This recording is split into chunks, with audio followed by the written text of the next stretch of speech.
رات کے 7 بج رہے تھے۔ سارا بیگم صحن میں بیٹھی چوڑیاں بنا رہی تھی۔ سمیہ اور شازیہ کچن میں گھسی کام کر رہی تھی۔ اماں کھانا پک گیا ہے، شازیہ نے کچن سے ہانک لگائی تھی۔ ہاں بس سمیہ سے کہو روٹیاں ڈال دے، تمہارے ابا آتے ہوں گے، سارا بیگم نے جواب دیا تھا۔ 10 منٹ بعد فیصل صاحب کے آنے کے بعد سب کھانا کھانے بیٹھ گئے تھے۔ ارے بیٹا جا، اس جلدی کو بھی بلا کر لیا، جب دیکھو ڈائجسٹو میں منہ ڈالے بیٹھی ہوتی ہے۔ میں اتنا سمجھاتی ہوں کہ بہنوں کے ساتھ کام کر لیا کر، مگر سنتی ہی نہیں۔ یہ سب آپ کا کیا درا ہے، بہت سر پر چڑھایا ہوا ہے اسے، سمیہ بیگم نے غصے اتارتے ہوئے کہا تھا۔ اماں وہ تو سو گئی ہے، میں نے اٹھایا تو اٹھ کر پھر سو گئی، شازیہ نے آ کر بتایا تھا۔ یہ سورج کہاں سے نکلا ہے آج جو اتنی جلدی سو گئی ہے؟ طبیعت تو ٹھیک ہے، اس کی بخار تو نہیں ہو گیا؟ اماں نے ہلاتے ہوئے کہا تھا۔ اماں سورج نہیں چاند نکلا ہے، سمیہ نے ہنستے ہوئے کہا تھا۔ ارے موئی تو چپ رہ جا، شازیہ بہن کو دیکھ کر آ، سمیہ بیگم نے کہا تو وہ اندر کی طرف بڑھ گئی تھی۔ تو آگے آپ کی لاڈلی اولاد اٹھا لائی اسے، شازیہ نے امیمہ کو ہاتھ پکڑ کر لاتے ہوئے کہا تھا۔ اماں کیا پکایا ہے؟ امیمہ نے پتیلی کو دیکھ کر پوچھا تھا۔ آلو کی کتلیاں بنائی ہیں، منہ ہاتھ دھو کر آ جا، تم لوگ ہی کھاؤ، میں نے نہیں کھانا، یہ ہر وقت آلو آلو۔ امیمہ نے منہ بنا کر کہا۔ اللہ کا شکر ادا کر، یہ سب جو دے رہا ہے، ورنہ وہ ناشکری کو پسند نہیں کرتا۔ اماں نے کہا تھا۔ وہ پیر پٹا کر اندر چلی گئی تھی۔ ارے دیکھو تو اسے، سمیہ بیگم بڑبڑائی تھی۔ یہ لے بیٹا، میں چھولے سالن لایا تھا، اسے گرم کر لے اور اسے بھی بلا کر لیا، کھا لے گی۔ فیصل صاحب نے سمیہ کو تھیلی دیتے ہوئے کہا تو وہ اندر چل گئی تھی۔ ٹرانسمیٹر بجا تو اس نے کال پک کی تھی۔ باس، کیتھرین اسپیکنگ۔ یس باس، میری ایجنٹ سے بات ہوئی ہے، وہ آپ کی ڈیل پر راضی ہے، لیکن وہ کہہ رہے ہیں آپ کی قیمت ادا کرنے میں کافی ٹائم لگے گا، تو آپ شٹ اپ۔ اس کی بات کر کر داڑا تو کیتھرین کام گئی۔ میرے پاس فضول ٹائم نہیں ہے، اور نہ میں اپنی بات دہراتا ہوں، تم ان سے کہہ دو کہ ایک ہاتھ سے قیمت ادا کرو، دوسرے ہاتھ سے لے لو، اٹس فائنل۔ لیکن باس ہمیں اس ڈیل کے لیے ان کی ضرورت ہے، کیتھرین بولی تو وہ مسکرایا تھا۔ جتنی ہمیں ضرورت ہے اس سے ڈبل انہیں اس ڈیل کی ضرورت ہے، بات سمجھ آ گئی ہوگی۔ Over and all. کال منقطع ہو گئی تھی۔ امیمہ، سمیہ، شازیہ، اوجا، فجر کا ٹائم نکل رہا ہے۔ اماں کی آواز پر دونوں آنکھیں ملتی ہوئی اٹھی تھی، جلدی جلدی وضو کر کے نماز پڑھی اور واپس کمل میں گھس گئی تھی۔ صبح 10 بجے وہ دونوں دوبارہ اٹھی تھی۔ لو جی، آج امیمہ بیگم ہم سے پہلے ہی جاگ گئی ہیں، سمیہ نے ہنستے ہوئے کہا تھا۔ تبدیلی آ رہی ہے بہن، شازیہ بھی ہنسی تھی۔ دونوں باہر نکلی تو اماں کو کچن میں کام کرتے دیکھ کر نظریں دوڑائی تھی۔ اماں، امیمہ کہاں ہے؟ نظر نہیں آ رہی، سمیہ نے پوچھا تھا۔ ارے جلی تمہارے برابر میں سو رہی ہوگی، وہ کہاں جلدی اٹھتی ہے، جا اسے اٹھا لا، اماں نے پراٹھا ڈالتے ہوئے کہا۔ سمیہ کا منہ کھلا تھا۔ اچھا میں دیکھتی ہوں۔ وہ دونوں اندر کی طرف بھاگ گئی تھی، اور گھر تھا ہی کتنا بڑا، 2 کمرے اور ایک صحن، لیکن انہوں نے چپا چھپا چھان مارا تھا، مگر بے سود وہ گھر میں تھی ہی نہیں۔ تھک ہار کر اس کے ڈائجسٹ دیکھنے لگی تھی، شاید کچھ مل جائے، تو اچانک ڈائجسٹ میں سے ایک پرچی نکلی تھی جس پر امیمہ لکھ کر گئی تھی۔ اماں باپ مجھے معاف کر دینا، میں گھر چھوڑ کر جا رہی ہوں، لیکن میں اب اور ادھر نہیں رہ سکتی، دم گھٹا ہے یہاں میرا، وہی روکھی سوکھی دال آلو، میں ان سب پر گزارا نہیں کر سکتی، میں اڑنا چاہتی ہوں، اور میں ایک لڑکے سے محبت کرتی ہوں، بس اسی کے ساتھ جا رہی ہوں، پھر ہم شادی کر لیں گے۔ آپ کی بیٹی سمیہ کے ہاتھ سے پرچی گری تھی، اور اس دن اسے چھوٹے سے گھر پر قیامت گزری تھی۔ باپ کی جھکی گردن آنسو نے اس بات پر مہر لگا دی تھی کہ بیٹیاں ہی رسوائی کا سبب ہوتی ہیں، اور اس وقت دل سے اس نے اپنے گھر بیٹی نہ ہونے کی دعا کی تھی۔ حریم پاگل ہو گئے ہو کیا؟ کیوں جاہلوں والی حرکتیں کر رہی ہو؟ فرحان صاحب نے اسے چھری سے کھیلتے دیکھ کر ڈانٹا تھا۔ نہیں بابا، اس کا آپریشن کامیاب ہو چکا ہے، لیکن مجھے اس کے بچنے کی خوشی کیوں ہو رہی ہے؟ حالانکہ مجھے تو غم منانا چاہیے، غصہ آنا چاہیے تھا۔ وہ نام آنکھوں سے بولی تھی۔ کیونکہ بیٹا تم کمزور پڑ رہی ہو، میں نے تمہیں پہلے ہی کہا تھا کہ اسی سے دوستی مت کرو، ورنہ صرف دوستی کے چکر میں تم اپنے بدلے سے پیچھے ہٹ جاؤ گی۔ اور کوئی بات نہیں، لازمی نہیں ہر کسی کو انصاف ملنا، تم چھوڑ دو، کیونکہ یہ تمہارے پاس کی بات نہیں کہ تم اپنے باپ اور 3 دن کی بہن کو انصاف دلاؤ۔ انہوں نے کہا تو اس کا چہرہ غصے سے لال ہوا تھا۔ میں انصاف کروں گی، موت کا بدلہ منہ سے لوں گی۔ وہ غصے سے اٹھی تھی۔ اس حادثے کو چند دن ہی گزرے تھے۔ ایک دن ابا خوشی گھر آئے تھے۔ ارے نیک بخت، ادھر آؤ اور یہ مٹھائی نکال لاؤ، میری دیرانی کا رشتہ پکا ہو گیا ہے۔ انہوں نے سمیہ کو اپنے ساتھ لگاتے ہوئے کہا تھا۔ ماشاءاللہ سدا خوش ہیں، پہلے یہ تو بتاؤ کہ لڑکا کون ہے، کیا کرتا ہے، کیا نام ہے؟ اماں نے پوچھا تھا۔ ارے آرام سے، کل آئیں گے وہ لوگ رسم کروانے کے لیے، تم لڑکا بھی دیکھ لینا۔ دانیہ نام ہے، بہت اچھا ہے، نیک صحت اور صورت، اچھا کھاتا پیتا خاندان ہے، میری دی بہت خوش ہے۔ ابا نے کہا تو وہ مسکرا دی تھی۔ اگلے دن وہ لوگ آئے تھے اور رسم ہو گئی تھی، اور تقریباً 2 مہینے بعد وہ دلہن بن کر دانیال کے ساتھ رخصت ہو گئی تھی۔ نبیل، اسد اور شانی پولیس کے ساتھ سب سے پوچھ کر رہے تھے۔ آپ ہمیں بتا سکتے ہیں کہ دروازے پر کون بلانے آیا تھا؟ انسپکٹر نے حسامہ سے پوچھا تھا۔ جی بالکل، وہ بچہ تو اگلی گلی میں رہتا ہے، اکثر آتا جاتا رہتا ہے، مجھے لگا اسے بابی سے کوئی کام ہوگا، حسامہ نے جواب دیا تھا۔ اچھا، تو مجھے اس کا گھر پتا ہو، شاید اسے کچھ پتا ہو، نبیل نے کہا۔ تو وہ سب اس کے ساتھ گھر کی طرف گئے۔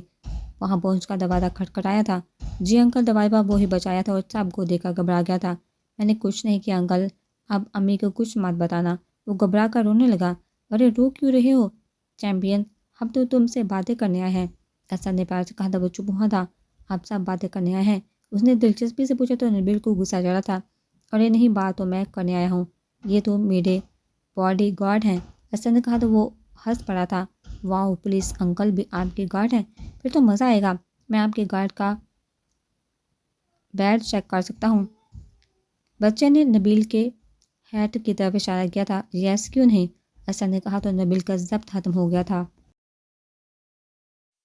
اس سے فوراً پوچھو وہ کون تھا، ہمارے پاس فالتو ٹائم نہیں۔ نبیل نے پولیس والوں کی وجہ سے عربی میں اسد کو ڈانٹا تھا۔ اچھا، کل آپ نوشے باجی کو بلانے ان کے گھر گئے تھے، مگر پھر ان سے ملے کیوں نہیں؟ اسد نے کہا تو وہ ڈر گیا تھا۔ میں نے کچھ نہیں کیا تھا، پہلے اس نے مارا تھا، تبھی میں نے مارا تھا۔ آپ امی کو مت بتانا پلیز، آپ جو بولو گے وہ کروں گا، وہ کہنے لگا تو اسد چونکا تھا۔ اس کے بعد سے ان کا لمحوں میں گتھی سلجھا چکا تھا۔ آپ کو کس انکل نے نوشے باجی کو بلانے کا کہا تھا؟ نبیل نے آگے بڑھ کر پوچھا تو اس نے اس بات میں سر ہلایا تھا۔ کیا آپ بتا سکتے ہو وہ انکل کیسے دکھتے تھے؟ اسد نے پوچھا تو وہ اس آدمی کا حلیہ بتانے لگا تھا، اور وہ حلیہ سن کر پولیس انسپکٹر چونکا تھا۔ یہ تو شیرہ ہے، انسپکٹر نے کہا تو سب ادھر متوجہ ہوئے تھے۔ کون شیرہ؟ شانی نے پوچھا تھا۔ کرائے کا قاتل، جلدی چلو، ہمیں اسے ڈھونڈنا ہوگا، انسپکٹر نے کہا تو سب وہاں سے نکلے تھے۔ Thank you so much champion, آپ کی وجہ سے ہمیں بات پتہ چل گئی ہے۔ اسد نے اسے چاکلیٹ نکال کر رکھ دی تو وہ خوش ہو گیا تھا۔ دوپہر کے 2 بجے تھے، ہاسپٹل کے کوریڈور میں سناٹا چھایا ہوا تھا، تبھی وہ احتیاط سے کمرے میں داخل ہوئی تھی، اور اس کی خوش قسمتی تھی کہ کمرہ خالی تھا۔ وہ آہستہ آہستہ بیڈ تک پہنچی اور اس کو دیکھنے لگی تھی۔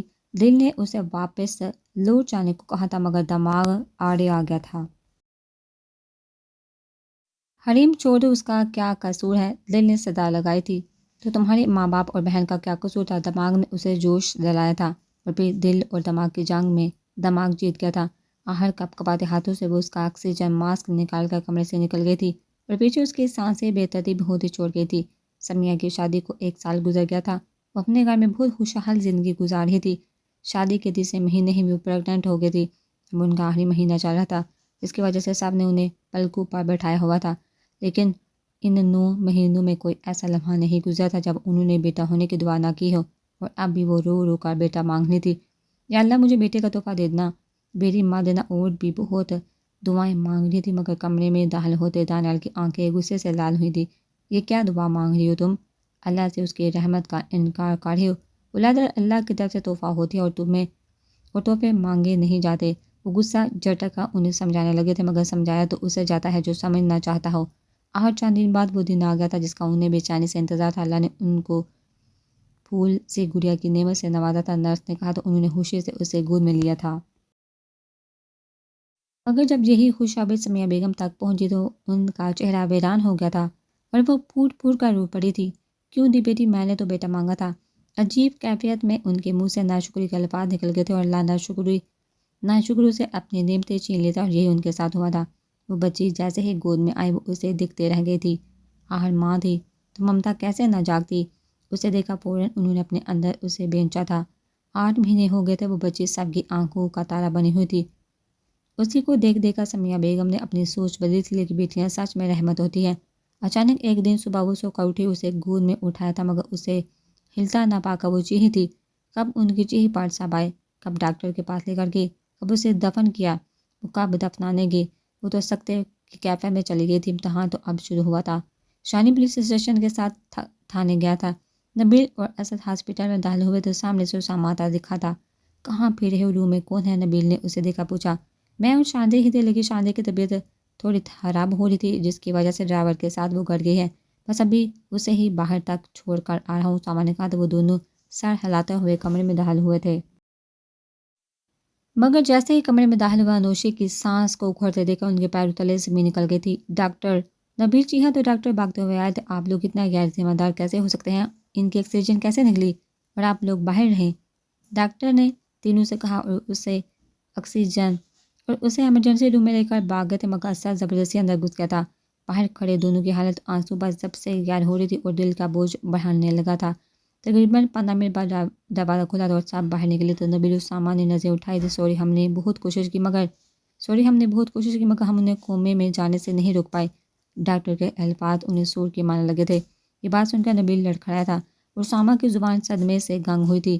بھیا مجھے آپ سے یہ امید نہیں تھی، کوئی بھی آئے گا اور اس کا ماسک اتار کر چلا جائے گا اور ہمیں پتہ بھی نہیں چلے گا۔ یہ ہے ہماری پاور، یہ ہے آپ کی فکر، اسد نے بھیگی سی آواز میں اسامہ سے کہا تھا۔ اسد اس میں میری غلطی، اسامہ کچھ کہنے لگا تھا مگر اسد نے بات کاٹ دی تھی۔ بھیا آپ کی یہ لاپرواہی اسے موت کے گھاٹ میں اتار سکتی تھی۔ وہ کہہ کر رکا نہیں تھا بلکہ بھاگتا ہوا باہر نکل گیا تھا اور ہاسپٹل میں داخل ہوتی حریم کی ہونٹوں پر مسکراہٹ آ گئی تھی۔ Step 1 successful. آخر بھائیوں کے درمیان دراڑ آنا شروع ہی ہو گئی ہے۔ وہ زیر لب بڑبڑائی تھی۔ ریڈ بل اسپیکنگ، یس باس۔ ڈینلر اسپیکنگ۔ کام ہوا؟ ٹرانسمیٹر میں ریڈ بل کی آواز اڑی تھی۔ یس باس ہو چکا، اب وہ ہمارے پاس ہے، بٹ آئی تھنک وہ ہاں کسی کو اس بارے میں نہیں پتا تھا۔ اٹس گڈ نیوز، تھینکس باس۔ سنو یس، میری ایجنٹ کے ساتھ شام کی میٹنگ رکھو، میں اب اور ویٹ نہیں کر سکتا۔ ریڈ بل کی آواز میں تحریک گھل گئی تھی۔ اوکے باس، میں مینیج کرتا ہوں۔ اب رینڈال، اسد اور شانی اس وقت پولیس اسٹیشن میں کھڑے اس انسپیکٹر کا ویٹ کر رہے تھے جس نے انہیں کال کر کے بلایا تھا۔ سچ شاہ تم ہو؟ انسپیکٹر نے اسے سر سے پیر تک دیکھا تھا۔ ہاں میں ہی ہوں، اسد نے کہا تھا۔ انسپیکٹر کچھ معلوم ہوا؟ شانی نے بے صبری سے پوچھا تھا۔ ہاں ہم نے شیرے کو پکڑ لیا ہے، بس تم لوگوں کا انتظار تھا، انسپیکٹر نے کہا تو وہ دونوں اندر کی طرف بڑھے تھے۔ اس بچی کے انتقال کے بعد سمیہ کی ذہنی حالت کافی خراب رہنے لگی تھی۔ ایک تو بیٹی کا غم، دوسرا اللہ نے 2 سال تک اولاد کی نعمت سے محروم رکھا تھا۔ ایک مرتبہ وہ دونوں گاڑی میں کسی سنسان جگہ سے گزر رہے تھے کہ ایک بچے کے رونے کی آواز سنی تھی۔ دونوں نے ادھر کا دیکھا، ایک نومولود بچہ کوڑے دان کے پاس پڑا رو رہا تھا۔ بس پھر کیا، سمیہ بیگم نے آگے بڑھ کر اسے گود میں لے لیا تھا۔ دانیال یہ ہمارا بیٹا ہے نا، میں اس کا نام اسامہ رکھوں گی، سمیہ بیگم نے انہیں دیکھتے ہوئے کہا تھا اور ان کی بات سن کر دانیال شاہ مسکرا دیے تھے۔ شاید یہ امتحان تھا جس پر وہ دونوں پورے اترے تھے۔ اس کو گھر لانے پر سب نے بہت باتیں کی تھی مگر دانیال شاہ نے سب کو خاموش کروا دیا تھا۔ ابھی اسامہ 1 سال کا ہی تھا کہ اگلے سال اللہ نے انہیں ایک بیٹے سے نوازا تھا جس کا نام انہوں نے نبیل رکھا تھا۔ نبیل 2 سال کا، اسامہ 3 سال کا ہو چکا تھا جب اللہ نے انہیں ایک پیاری سی بیٹی سے نوازا تھا۔ انہیں لگا تھا کہ آزمائش ختم ہو چکی ہے مگر ابھی تو آزمائش باقی تھی۔ وہ بچی 2 مہینے بعد ہی بغیر کسی وجہ سے اللہ کو پیاری ہو چکی تھی۔ اب کی بار وہ بہت بری طرح بکھری تھی، پوری رات اللہ کے حضور معافی مانگتی رہتی تھی اور دانیال شاہ انہیں دیکھ کر تڑپ جاتے تھے، لیکن یہ معافی دلانا ان کے پاس میں نہیں تھی۔ وہ دونوں انسپیکٹر کے ساتھ اس وقت جیل کے ایک کمرے میں کھڑے تھے جہاں کرسی پر شیرہ بندھا ہوا تھا۔ اس کے چہرے کے زخموں سے تشدد کا پتہ چل رہا تھا۔ تم نے کس کے کہنے پر اس لڑکی کو گولی ماری تھی؟ انسپیکٹر نے اسے پوچھا تھا۔ ارے ہم کو کہاں پتہ، ہم تو پیسوں مطلب تھا اور وہ ہمیں مل گئے۔ بکواس بند کرو، سیدھی طریقے سے بتاؤ تمہیں کس نے کہا تھا؟ شانی ڈر رہا تھا۔ ارے بھائی، ہمارے پاس فون آیا تھا کہ وہاں جا کر اس لڑکی کو مارنا اور پیسے ہمارے پاس پہنچ جائے گا، تو ہم نے کہا پہلے پیسہ دو پھر مارے گا، تو اس نے ہمارے اکاؤنٹ میں پیسے ڈال دیے تھے۔ کس کا فون تھا؟ نمبر بتاؤ، اسد نے پوچھا تھا۔ کوئی لڑکی تھی اور نمبر تو کسی سڑک کے فون کا تھا، شیرہ نے جواب دیا تھا۔ انسپیکٹر یہ جھوٹ بول رہا ہے، تم میرے ہاتھوں سے نہیں بچو گے، تمہاری وجہ سے وہ اس وقت کومے میں پڑی ہے۔ شانی غصے میں آپے سے بھرا ہوا تھا اور اس پر تھپڑوں کی برسات کی تھی۔ کیا کرے ہو، رکو، انسپیکٹر نے اسے سختی سے کہا تو وہ واپس بیٹھا تھا۔ دیکھو وہ میری بہن ہے اور وہ بھی عقل ہوتی، اس کی جگہ تمہاری بہن بھی ہو سکتی تھی، تم پلیز بس اس کا نام بتا دو، ہم تمہیں کچھ نہیں کہیں گے، اسد نے صلح انداز میں کہا تھا۔ تو نے بہن کا نام لے کر ایموشنل کر دیا، مجھے اس کا نام تو نہیں پتا لیکن چپکے سے اس کی تصویر کھینچی تھی میں نے، وہ دکھا دیتا ہوں، شیرہ نے کہا تو انسپیکٹر نے اسے اس کا موبائل دیا تھا۔ اس نے موبائل کھول کر ایک تصویر ان کو دکھائی تھی جسے دیکھا دونوں کے سر پر آسمان گرا تھا، شام کے سائے پھیل رہے تھے، سورج غروب ہو رہا تھا، پرندے اپنے گھروں کو لوٹ رہے تھے، بلاخر ایک اور دن ڈال گیا تھا۔ سردیوں کی وجہ سے ماحول پر ایک اداسی چھائی ہوئی تھی۔ جیسے جیسے دن گزر رہے تھے اس کے اندر کی بے چینی میں مزید اضافہ ہو رہا تھا۔ ساحل سمندر کے کنارے وہ دونوں بیٹھی باز کے آرڈر کا انتظار کر رہی تھی۔ کیا سوچ رہی ہو؟ عائشہ نے اسے کچھ سوچتے دیکھ کر پوچھا تھا۔ یہی کہ آج کی شام کتنی اداس ہے، اس نے لہر کو ہاتھ سے چھوتے ہوئے کہا تھا۔ سب دل کے ہوتے ہیں مگر ہم اپنی اداسی کا الزام شاموں وقت اور زندگی پر لگا دیتے ہیں۔ عائشہ نے کہا تو اس نے گہرا سانس لیا تھا۔ پتہ نہیں یار، ایک ڈر لگنے لگا ہے، جیسے کچھ برا ہونے والا ہے، لیکن کیا؟ فاطمہ نے کہا تھا۔ اللہ نہ کرے کچھ برا ہو، عائشہ نے کہا تو ہنسی تھی۔ آمین، لیکن ہمارے چاہنے سے یہ کچھ نہیں ہوتا، جو لکھا ہوگا وہ تو ہو کر رہے گا۔ وہ تحلیل سے ہنسی تھی۔ اچانک ٹرانسمیٹر پر آئی کال تو دونوں کھڑی ہوئی تھی۔ Yes boss agent Ayesha speaking. Chief speaking. Yes chief, hotel red room number 208، your time start, boss کی آواز آئی تھی۔ یس باس، ہم جا رہے ہیں، آور اینڈ آل۔ کال کر چکی تھی۔ سمیہ بیگم کی بیماری کا سن کر نوشی کی پھوپھو رکنے آئی ہوئی تھی۔ شانزی انہیں گھر میں چھوڑ کر سمیہ بیگم کو دوائیاں کھلا کر اپنے لیے چائے بنا کر اپنے کمرے میں جا رہی تھی کہ اچانک نیچے اسد اور شانی اندر داخل ہوئے۔ انہیں دیکھ کر وہ نیچے آئی تھی۔ کیا ہوا؟ دونوں کے سپاہ چہرے دیکھ کر اسے عجیب لگا تھا۔ یہ تو اب آپ بتائیے کیا کیا ہے؟ کچھ بھی نہیں، بس ماما کو دوائی دے کر روم میں جا رہی تھی شانزی نے کہا تھا۔ او اچھا، اچھی بہو بن کر اپنا جرم چھپانا چاہ رہی ہو؟ اسد نے کہا تو وہ چونکی تھی۔ بکواس کر رہی ہو، چھوٹے ہو، تمیز سے بات کرو ورنہ اچھا نہیں ہوگا، اس نے وارننگ دیتے ہوئے کہا تھا۔ کیا کریں گی؟ وہی جو انوشی کے ساتھ کیا، اسد نے آنکھوں میں آنکھیں ڈال کر کہا تو وہ چونکی اور مسکرائی تھی۔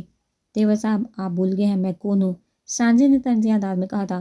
اب تو اچھے سے معلوم ہو گیا کہ آپ کیا ہیں۔ انوش سے ایسی کیا دشمنی تھی جو آپ نے اسے مروانے کی کوشش کی؟ اسد نے ڈانٹتے ہوئے کہا تو اس کے ہاتھ سے چائے کا کپ گرا تھا۔ ان نفاذت، ہنسی مذاق اپنی جگہ، لیکن ایسا بےہودہ مذاق کرنے کا آئندہ مت سوچنا، پر آواز نیچی رکھو، ماما بھی سوئی ہیں۔ وہ دبی آواز میں گڑائی تھی۔ آپ سے تو پولیس خود اکلوائے گی، آپ تو بابے کی شکل میں ناگن نکلی۔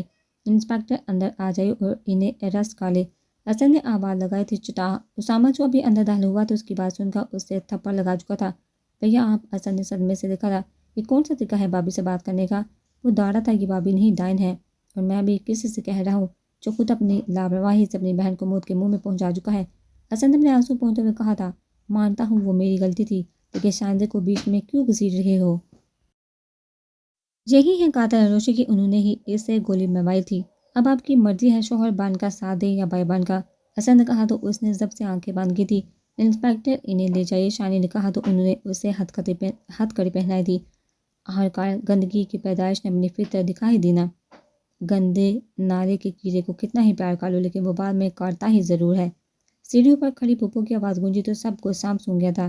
آپ ایک لفظ اور نہیں، ورنہ میں بھول جاؤں گا کہ آپ کون ہیں۔ دانیال شاہ کی دار پر پورا مینشن لرز کیا تھا۔ سب نے نظر اٹھا کر انہیں دیکھا تھا۔ کہاں لے کر جا رہے ہیں اسے؟ وہ شانزی کی طرف بڑھے تھے۔ پاپا، وہ انوشی کو، اسد بتانے لگا تھا لیکن ان کی انگلی دے کر رک گیا تھا۔ انسپکٹر آپ سے پوچھا ہے کہاں لے کر جا رہے ہیں؟ سر وہ تھانے، وہ حق لایا تھا۔ تم خود استعفیٰ دو گے یا میں سسپینڈ کرواؤں؟